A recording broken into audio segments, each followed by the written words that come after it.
Hey guys, and welcome back to another YouTube video. In this video I'll be going through the Geelong versus North Melbourne game and what a game it was to start the round. As you would have seen in one of the other videos, it didn't go too well from memory. It's the AFL Women's round 3 tipping, but I did tip North Melbourne to win by 15. They ended up winning by 9, so another really good tip there. And it looks really in doubt actually when North were, I think it was 20-3 or something like that at halftime, and they were down 17, and it was 28-3 in the second half or something like that, or 28-2, and they ended up winning by 9 points. So they got over the line there, which was a really good and handy result. So before we get into the video, remember to like and subscribe, turn the notification bell on so you know when I upload, and let's get into the video. So as you can see here, Georgie Prisbark is 108, and this is where I'm starting to flip almost into just AFLW fantasy isn't going to be the best this year, and I think for me, just because I feel like I'm way behind. I know that currently I'm actually ranked like 8.6 thousand, but I do have like 12 players to play or whatever, so I will catch up dramatically in the latter half of this on Sunday, because a lot of my players are playing. You've got here, just looking at here, you can see 9,500 at the moment, but as you see here, 1, 2, 3, 4, I have all my forwards a ruck. So that's 6, 7, 8, 9, 10, 11, 12 still to play. So I could probably, on the leaders here, I think these guys have about 6 to play. So I could legit catch up 500, 450 odd on them. And that would bring it back down to around about a 380, 370 mark difference between these guys. As they still have the 2 defenders. So I got... I believe 1 defender, 2 midfielders, and then 1, 2, 3, and then 2 forwards at least, and a better forward line in itself. So I'd have Phillips, Single, and Roberts, I think, still to play over them, and as well as the 2 midfielders. So that could actually be, I think that could be 500 points there. To be honest, catching up on these guys, and that would put me around about 400, 300 odd, 350 behind first or so is probably, and that would be breaking even. I don't think it's actually that bad of a round for me, to be honest with you, if you look at these scores. Tiny Evans is so highly owned in the top bracket, it seems. Evan Carney, someone that I'm probably going to move on next week. Riddell was a fail. If I'd gone row bottom there, or if I'd had enough last week, if I hadn't gone Nanscorn, if I'd gone Nanscorn out last week and kept Smith, then I would have got Garner there, and that would have been, I would still been probably 8,000 ranks, but I would have been set up for the round so well. So I don't think it's the end of the world. I think just Riddell, that sucked, and I could have gone Prezi instead of that. Could have gone anyone here, Hatchard as well, could have gone her, but I don't think Hatchard was there when you look at the stats. I wouldn't have gone for her no matter what, so it would just be hindsight to say, yeah, I would go for Hatchard. But anyway, back to this game, Prezi went 108, looking to get her in, or Bowers actually. Playing against Bowers is one of the most annoying things ever. Just because the way that she can score, she has so many times, because of the way tackling the metric works, she can basically get a tackle, get it knocked out in a tackle, and then go and get another tackle, get it knocked out, and then get a kick or something like that.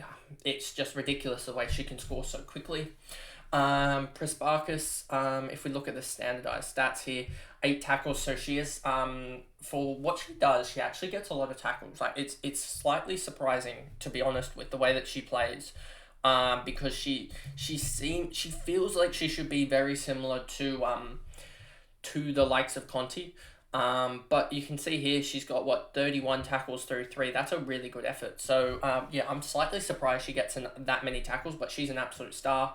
Morrison, 22, 5 and 8, and I just want to quickly check if they do have this up. I don't think they will, but if they do have the CBA numbers, they don't at the moment, but I have a feeling you're going to see Morrison up high in the CBA count.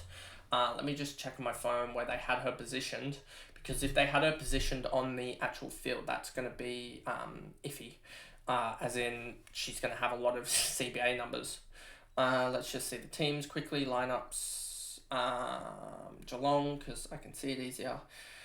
They had her named as a follower, so this could be. I think Morrison now you should be considering as a 90+ scorer, and I think the jump to her from the likes of Single is huge, and I just want to see who Single's next game is, because that might.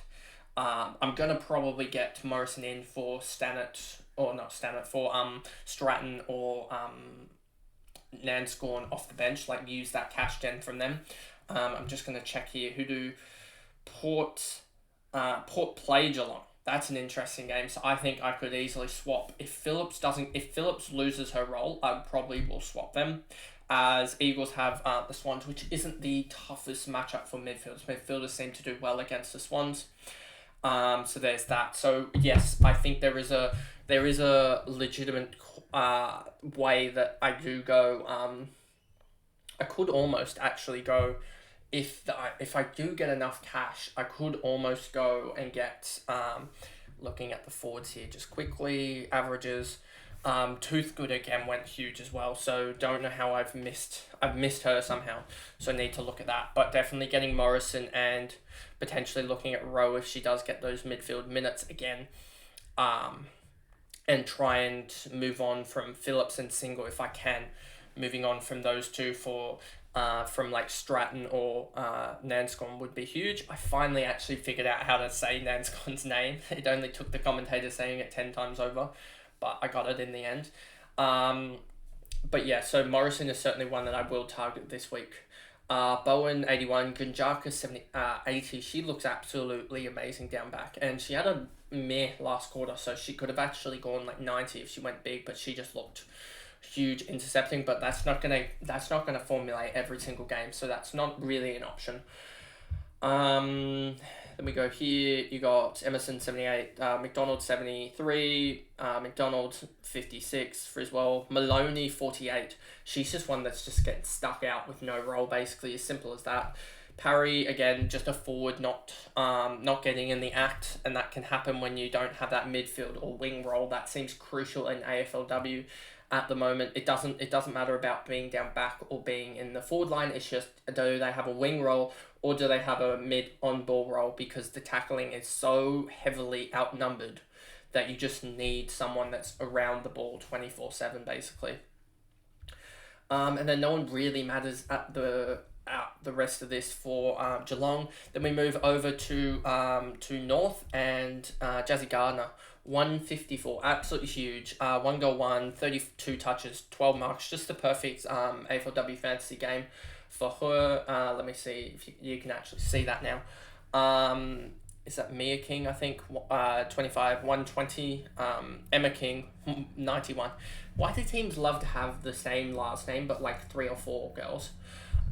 It's kind of annoying. Then you got Smith. Riddell, I think, had a shocker of a last quarter. Yeah, Riddell's first and last was shocking. If she gets another 10 in each of those quarters, it's a 99 or something like that.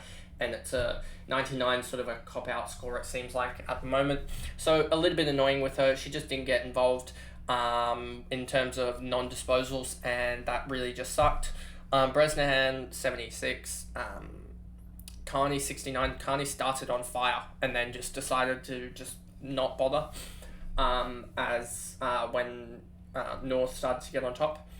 So yeah, that kind of sucked, but she will potentially be moved on depending on how some of the defenders go. I just want to check quickly here. Let's move that out because let's see here, round points. Smith, I don't think you can consistently rely on her. Emerson, Sheeran, she did all right. Bresnahan, a couple of good scores there, but no one's really knocking the door down and saying pick me